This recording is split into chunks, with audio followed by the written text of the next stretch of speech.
Македонија ќе беше далеку напред и во економијата и на патот кон Европската унија ако немаше домашни непријатели во опозицијата, изјави премиерот Христијан Мицкоски. Оваа констатација доаѓа по информацијата дека Европската унија ги отвори сите поглавија за преговори за членство на Молдавија и Украина. Според Мицкоски, разликата е во следново. Против своите граѓани и својата влада не ја кодоши сопствената влада и не работи за интересите на туги влади кои што имаат поинакви интереси, како што е во нашиот случајот. И поранешната власт, односно поранешните власти во овие две држави обезбедувале консензус кога станува збор за стратешки прашања против надворешни предизвици. Тоа не го направи претходната влада, која што беше во една, би рекол, прилично очајна состојба тогаш и беше подготвена да коленичи и да прифати бел лист хартија да потпише за да остане на власт. Без оглед на ова, Мицкоски е одлучен. Ние ќе продолжиме да работиме, да испорачуваме реформи што се дел од планот за раст, ќе продолжуваме да ја градиме македонската економија, резултати преку ноќ нема. Ние никогаш не сме ветувале чуда, ние не сме чудотворци, секој некој што ветува чуда не ја говори вистината. Ние само ветуваме дека напорно ќе работиме и ќе го добиеме тоа заслуженото. Македонија забрзува и Македонија ќе победи како што многу пати победувала во минатото. 7,5% е зголемен прометот во индустријата во април оваа во споредба со април од минатата година. За премиерот Христијан Мицкоски, ова е резултат на консолидираната економија. Се консолидиравме после оној шок во март, кога се случи војната во заливот и кога практично ескалираше најголемата енергетска криза која што ја памети човештвото во овој милениум, а според сите познавачи ова е поголема од последните 3 енергетски кризи заедно. И веќе во април месец консолидираната индустрија бележи значаен раст, односно 7,4 или 7,5% зголемена размена споредено со истиот месец од минатата година. Така што сето ова представува лоша вест за оние кои што не сакаат да успее оваа земја, кои што ги гледаме како создаваат хистерија, паника, рефлектираат невистини, креираат, импровизираат, манипулираат и така натаму. Сепак Македонија забрзува. Голем удел во ова има кредитната линија за помош на домашните компании во висина од 230 милиони евра и со повластена камата. Минатата недела беа исплатени, односно префрлени некаде околу 120 милиони денари, или кога све ќе се заокружи од почетокот на овој проект до денеска, зборуваме за вкупна сума од 230 милиони евра. Така што ние како влада не само што поддржуваме и вакви предприемнички потфати, странски директни инвестиции, ние поддржуваме и домашните предприемачи, домашната индустрија и домашната економија. Знаете дека каматната стапка на кредитот е од 1,95%, нешто кое што представува субвенционирано од страна на владата со грејс период од 3 години до 12 години рок на оплата. И на тој начин практично ние очекуваме барем двојно повеќе таа сума да се зголеми кога станува збор за инвестиции на домашните компании. Денес и утре 2 милиарди денари по основна исплата на субвенции ќе се најдат на сметките на тутунарите, потврди премиерот Христијан Мицкоски, правејќи разлика за ставот на оваа и претходната влада кон тутунарите и тутунопроизводството. Оваа влада за 2 години денес или утре ќе ги исплати 2 милиарди денари за тутунарите, вкупно ќе има за 2 години исплатено околу 15 милиарди денари.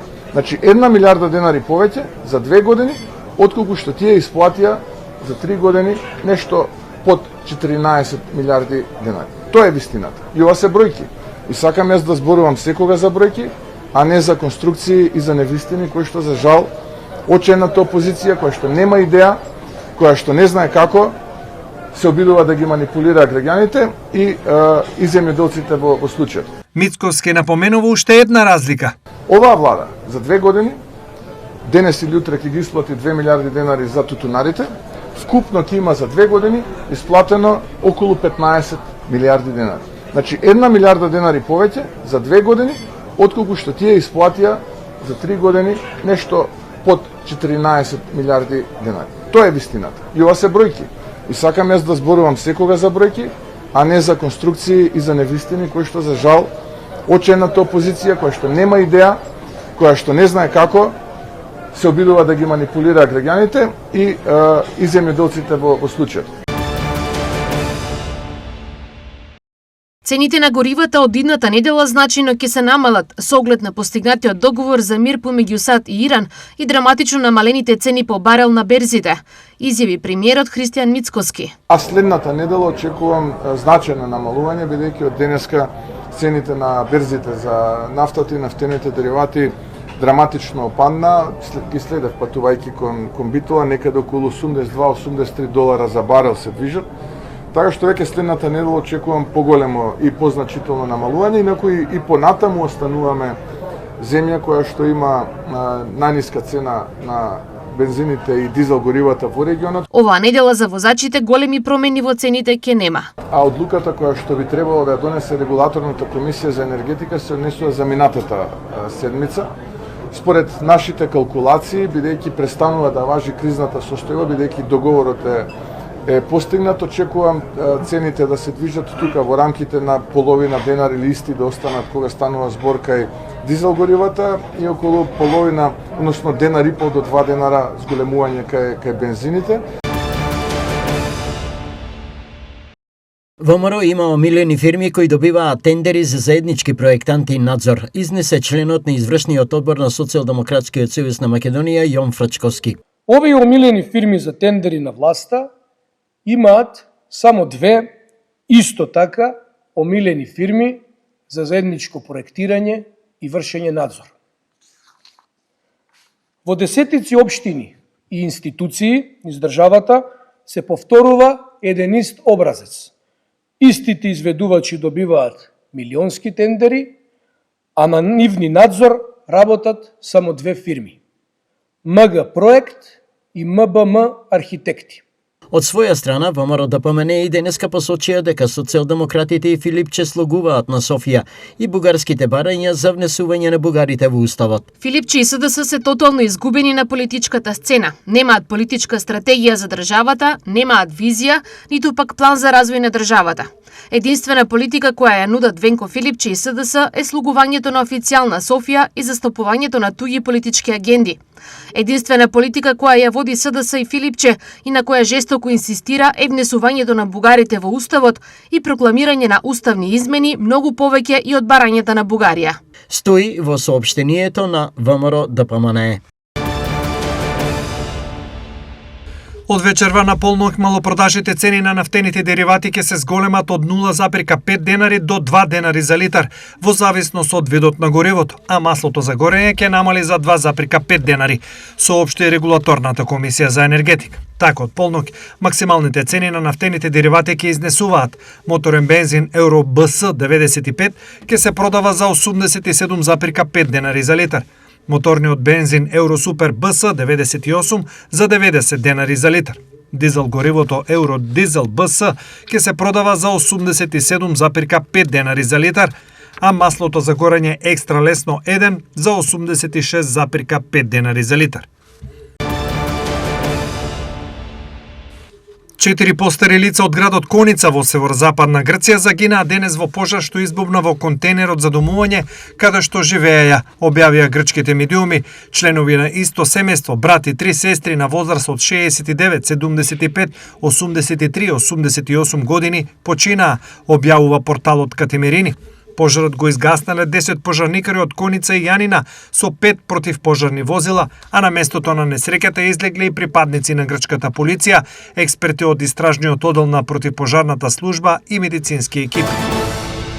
Советот на Основниот суд во Приштина донесе одлука за притвор на 5 на срби уапсени под обвинение за сторени воени злосторства за време на конфликтот кон крајот на 1990-тите, а нивните адвокати оценија дека обвинителството им препишува колективна вина и рекоа дека очекуваат да им биде изречена мерка притвор, објавија косовските медиуми.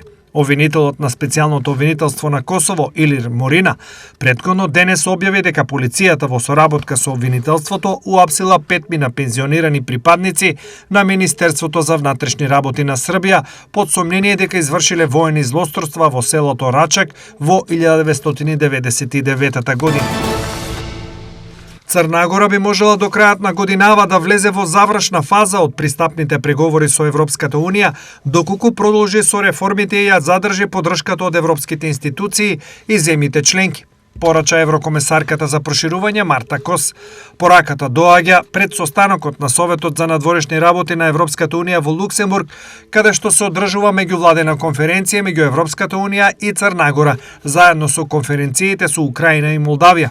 Според Кос, денес треба привремено да бидат затворени уште 2 преговарачки поглавја со Црна Гора, со што вкупниот број на затворени поглавја ќе достигне 16. Најавениот експресен пат Кочани-Виница Делчево е влезен во студиска процедура зашто е објавен и тендер, изјави вице-премиерот и министер за транспорт и врски Александар Николовски. Во соработка со директорот Треновски на јавното предпријатие за државни патишта објавуваме тендер за сите потребни студии, фезибилити студија, еколошки студии, социјални студии за експресен пат кој што ќе оди Кочани-Виница Делчево, а за скоро време ќе излезе и за експресниот пат Радовиш-Струмица, што значи дека сериозно ќе се инвестира покрај во Централна и во Западна Македонија и во Источна Македонија. Изградбата на овој пат е од огромно значење за целиот источен регион, бидејќи сегашниот пат е нискофункционален, ризичен и ги одбива инвеститорите и туристите. Експресен пат е пресврт во сите сегменти. Забрзаниот и ефикасен транспорт на луѓе и стоки со новиот пат на Виница ќе донесе нов економски пулс и создавање подобри услови за развој. Општината сега влегува во нов развоен циклус, а експресниот пат ќе биде пресудниот фактор. Смета градоначалникот на Виница Митко Костадиновски. Источниот регион е место на живење на речиси 200.000 луѓе, но патната комуникација е во катастрофална состојба. Од друга страна, тој располага со огромен производен и туристички потенцијал кој сега има хендикеп токму со патната инфраструктура. Крајниот исток ќе биде неспоредливо подостапен, но за него подостапени ќе бидат и сите останати општини, а правенствено Штип со клиничката болница, универзитетот, но и останатите институции. Овој пат ќе биде многу значи за целиот источен регион, не само за Делчево, а за сите општини кои се од крајниот исток. Затоа што овој пат уште Кочани-Виница Делчево, тоест експресен пат, ќе даде додадена вредност на живењето во овој регион, затоа што граѓаните не само од Делчево, а и од тежноста на државата побрзо и полесно ќе патуваат кон Делчево и кон граница со Република Бугарија.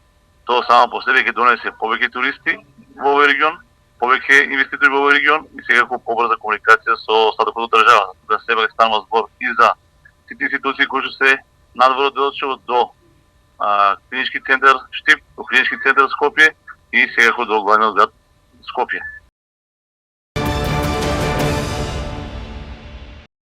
40 општини ќе добијат стручна подршка од експертски тим за подготовка на плански документи за локален економски развој и поттикнување на локалниот економски раст. Денеска започнуваме нова фаза на подршка преку групна испорака на стручна помош за подготовка на плански документи за локален економски развој, согласно потребите што самите општини ги идентификуваа, истакна министерот за локална самоуправа Златко Перински. Во рамки на кампањата за вработување Добра игра Ферплей, Lidl Македонија започнува со реализација на караван кој во текот на јуни ќе посети 6 градови низ државата. Првата средба со заинтересираните кандидати ќе се одржи утре 16 јуни во 11 часот во Штип Сити Мол во Штип. Како дел од голем меѓународен малопродажен синџир, Lidl Северна Македонија на своите вработени им обезбедува сигурна и стабилна работна средина, јасни можности за учење и напредување, како и низ за дополнителни придобивки. Велат од компанијата. Во Штип Lidl ќе отвори 2 супермаркети, од кои едниот во близина на некогашниот диспанзер, градежно-технички целосно подготвен за отпочнување со работа и уште еден на местото на автобуската станица. По првиот настан во Штип, караванот за вработување продолжува во другите градови каде се предвидени Lidl супермаркети. Рентген на апаратот и мамографот во клиничка болница Штип во функција повторно ќе бидат ставени деновиве, потврдија од болницата. Овие 2 клучни апарата за неколку дена ќе бидат ставени во функција бидејќи нивната поправка е завршена. Граѓаните ќе можат да ги користат, со што ќе се подобри динамиката на прегледи, објасни од болницата. Овие 2 апарати надвор од употреба беа подолг период, а пациентите со итна потреба од нив упати за прегледи добиваа во најблиските општини. Вчерашниот пожар кај Долани, кој вчера гореше на површина на околу 30 хектари, е изгаснат. Но пожарникарите се недоверливи и на огнот не му веруваат. Вчера, беме цел ден терен од 2 часот до 21 часот, но кеска околу 22 часот е испратена една дежурна екипа до раните утрински часови и од следу саато, значи имам уште една екипа која е дежурна и го надгледува местото нон-стоп. За сега е под контрола, нема разгорување, но со самото покачување на дневните температури, значи има голем ризик, значи да се разгоре пак. Ама за сега е ставен у контрола. Вчера претежно гореше сува трева и борова шума, а има и еден повреден. Вчерашниот пожар е опожарена нискостеблиста шума и мал дел е зафанена од борова шума, каде што успеавме да го спречеме на незиното ширење. Од противпожарната единица на Штип апелираат до граѓаните да бидат исклучително внимателни и кооперативни, бидејќи пожарите досега направија огромни штети. Голема донација за Штипското доброволно противпожарно друштво треба да пристигне од Соединетите Американски држави. Станува збор за униформи и друг вид опрема, вели председателот Димитар Ташков. Денес сега само што се слушна со луѓето од Охрид, дека е пристигната униформата. Во текот на неделата треба да отидеме да подигнеме. Доброволните пожарникари од Штип покажуваат голема активност и на нив сериозно сметаат и од општината и од дирекцијата за заштита и спасување. Доброволното противпожарно друштво во Штип во изминатиот период се стекна со соодветни обуки кои им овозможуваат соодветно да го третираат секој пожар кој настанува на територија на општина Штип, заедно со територијалната противпожарна единица, и во име на тоа сметам дека во периодот кој што следи, од значителна корист за нас како град е помошта која ја добиваме од доброволното противпожарно друштво и неодамнешните пожари и пожарите кои што деновиве ни се случија го потврдуваат истото. Еве да сублимирам, од огромно значење и корист е секоја помош, а во конкретниот случај навистина ме радува фактот што еве се формираше ова доброволно противпожарно друштво и кое од ден во ден е се подобро и подобро организирано, а тоа е на општа корист на граѓаните на општина Штип. За доброволците, опремата значи безбедност, но и можност за поефикасно справување со непогодите. Ова униформа за нас значи многу, затоа што до сега одевме со собствени приватни, како да кажеме, алишта, такви работи, вика на гаснење на пожар, што сме небезбедни во тоа. Сега ќе добиеме донацијата, тоа ни дава многу можност за справување со пожарот. Опремата која е во постепка на царинење е обезбедена по приватна линија, напоменува Ташков, и се заблагодарува. Донаторите се наши иселеници во Америка, кои што таму оние ја собираат униформата, половна униформа од американските противпожарни друштва, и тука исто со наш пријател Штип што ни возможи да ја плати транспортот од Америка до Охрид, и се заблагодаруваме за нивната хуманост, за нивниот хуман гест. Доброволците пожарникари изминатиот период учествуваат во повеќе пожари, а особена активност и учинок имаат при гаснењето на пожарите кај Плуждино и Долани. Друштвото има над 30 членови, а вратите се отворени за сите, потенцира Ташков. Апел до сите што се чувствуваат првично здрави и спремни, пошто не е мала работа, а вратите се отворени за секого кој сака да помогне за општеството, за нашиот град, за вакви несакани инциденти да се прошируваат, за да можеме полесно да оставиме огнот под контрола. Инаку поголем дел од членовите на ова друштво се и членови на офроуд друштвото, кој низ години има помагано на пожарникарите при интервенции во планински предели и на непристапни терени. Додека модерниот железнички сообраќај се надпреварува кој побрзо ќе ги пренесе патниците од точка А до точка Б, Полски железници одлучија да тргнат во сосема спротивна насока со воведување на бавен воз. Низ централна Полска од неодамна вози нов бавен воз. Наместо брзање и екрани, овој воз нуди подолги, побавни рути низ најсликовитите полски предели, будејќи силна носталгија за 80-тите години од минатиот век. Веќе на прв поглед, композицијата со локомотива во ретро бој враќа во некое минато време. Внатрешноста на вагоните ја красат портокалови завеси, ретро географски карти на зидовите и патници кои опуштено гледаат низ прозорците, додека возот минува покрај шуми и ја преминува реката Висла. Срцето на овој воз е вагон-ресторанот Варс, во кој се бара место повеќе, за разлика од оброците во модерните возови, овде искусни готвачи подготвуваат традиционални полски специјалитети. За многу патници, ова патување представува преку потребен дигитален детокс и враќање во детството.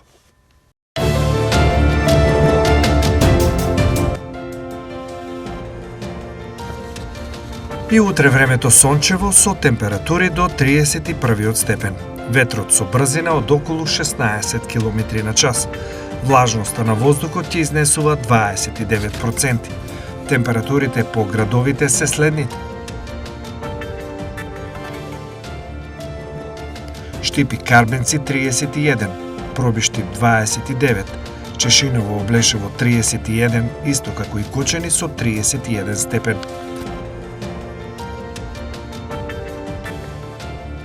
Температурата во Виница до 29 степен, во Македонска Каменица 28, Делчево 27, Пехчево 26 и во Берово максимални 27 степени.